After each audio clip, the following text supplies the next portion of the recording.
وعلى آله وصحبه Rasulillah ajma'in. Asyhadu an la ilaha illallah wa asyhadu anna Muhammadar Rasulullah. Bersyukur kita kepada Allah Subhanahu wa taala pada subuh yang berbahagia ini 16 Syawal 1446 Hijriah, kembali kita dapat melaksanakan salat fardu subuh secara berjamaah. Mudah-mudahan amal kita diterima oleh Allah Subhanahu wa taala dengan mengucapkan alhamdulillah rabbil alamin. Kemudian berselawat kita kepada Nabi kita, Nabi besar Muhammad sallallahu alaihi wasallam. Allahumma shalli ala sayyidina Muhammad wa ala ali sayyidina Muhammad. Mudah-mudahan kita senantiasa dapat syafaatnya di akhir nanti, dan senantiasa Allah mudahkan untuk mengikuti sunnah-sunnah beliau selama kita hidup di dunia ini. Amin amin ya rabbal alamin. Baik, kita akan lanjutkan pembacaan kitab Ta'alim antara hadis dan sifat hidupnya para sahabat Nabi sallallahu alaihi wasallam. An Abi Bakr radhiyallahu anhu qala sami'tu Rasulullah sallallahu alaihi wasallam yaqulu ma min 'abdin yuznibu zanban fayuhsinu tuhur summa yaqumu fayusalli rak'atain summa yastaghfirullah illa ghafarallahu lahu summa qara'a hadhil ayah wallazina idza fa'alu fahishatan aw zalamu anfusahum. Diriwayatkan dari Abu Bakar radhiyallahu anhu bahwa ia mendengar Rasulullah sallallahu alaihi wasallam bersabda, tiada seorang hamba Allah yang melakukan suatu dosa lalu ia berwudu dengan sempurna, kemudian berdiri mengerjakan solat 2 rakaat, dan setelah itu ia meminta ampun kepada Allah, melainkan pastilah Allah mengampuninya. Kemudian beliau sallallahu alaihi wasallam membaca ayat ini, wallazina idza fa'alu fahishatan aw zalamu anfusahum, dan orang-orang yang apabila terlanjur melakukan perbuatan keji atau menganiaya diri sendiri, maka segera ingat kepada Allah lalu memohon ampunan atas dosa-dosa mereka, dan tiada yang dapat mengampuni dosa-dosa selain Allah, dan mereka tidak meneruskan perbuatan dosanya sedangkan mereka tahu. Anil Hasan rahimahullahu qala qala Rasulullah sallallahu alaihi wasallam ma aznaba 'abdun zanban summa tawadda'a fa ahsana wudu summa kharaja ila barazin min al-ard fa shalla fihi rak'atain wastaghfarallah min zalika az-zanbi illa ghafarallahu lahu. Diriwayatkan dari Hasan rahimahullah bahwa Rasulullah sallallahu alaihi wasallam bersabda, tidak ada seorang hamba Allah yang melakukan suatu dosa kemudian berwudu dan menyempurnakan wudunya, kemudian keluar menuju tanah lapang dan mengerjakan salat 2 rakaat, dan ia memohon ampunan kepada Allah atas dosanya itu, melainkan pasti Allah Subhanahu wa taala akan mengampuni dosanya.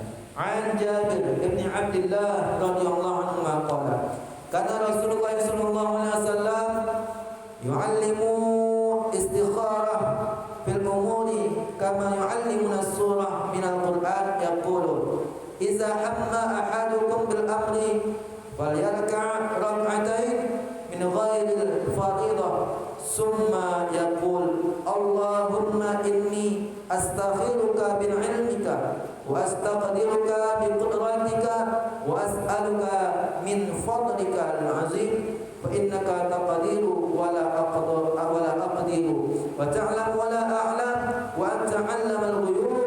Allahumma in kunta ta'lamu anna hadzal amra khairun li fi dini wa ma'ashi wa 'aqibatil amri aw qala 'ajili amri wa ajilihi faqdurhu li wa yassirhu li summa barik li fihi wa in kunta kunta ta'lamu anna hadzal amra syarrun li fi dini wa ma'ashi wa aqibati amri aw qala fi ajili amri wa ajilihi fasrifhu anni wasrifni anhu wa aqdur li khaira haitsu kana summa ardini qala wa yusammi hajatuhu.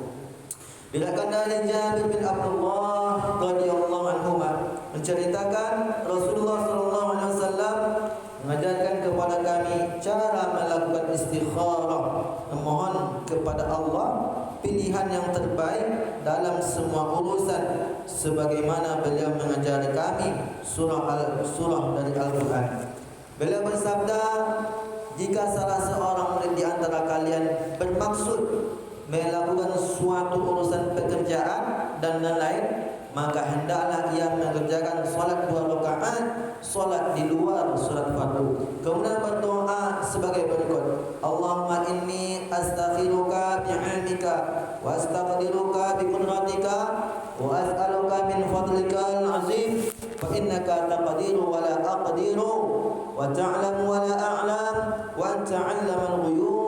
Allahumma in kunta ta'lamu anna hadzal amra khairun li fihi dini wa ma'ashi wa 'aqibati amri aw qala ajili amri wa ajilihi faqdurhu li wa yassirhu li summa barik li fihi wa in kunta ta'lamu anna hadzal amra syarrun li fi dini wa ma'ashi wa 'aqibati amri aw qala fi ajili amri wa ajilihi fasrifhu anni wasrifni anhu waqdur li khaira haitsu ma kana summa ardini bihi qala wa yusammi hajatahu. Ya Allah, sesungguhnya aku mohon pilihan kepadamu dengan pengetahuanmu, aku mohon ketentuanmu padamu dengan kudratmu, dan aku mohon kepadamu dari karuniamu yang besar, karena sesungguhnya engkau maha menentukan sedangkan aku tidak mampu, engkau maha mengetahui sedangkan aku tidak mengetahui, dan engkau maha mengetahui urusan-urusan yang tersembunyi. Ya Allah,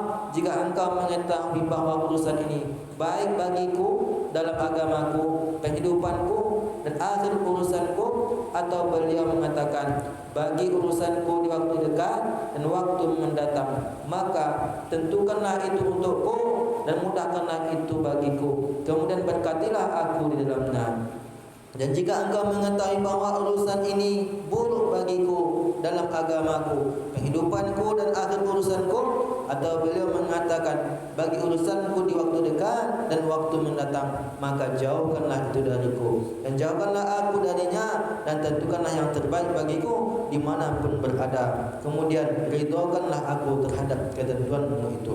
Beliau menambah, dan seseorang hendaknya menyebut keperluannya apabila seseorang membaca hadzal amra, urusan ini artinya hak urusan ini.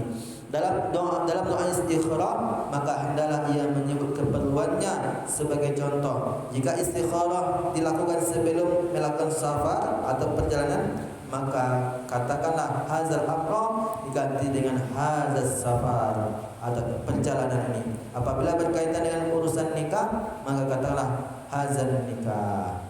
Seperti itu.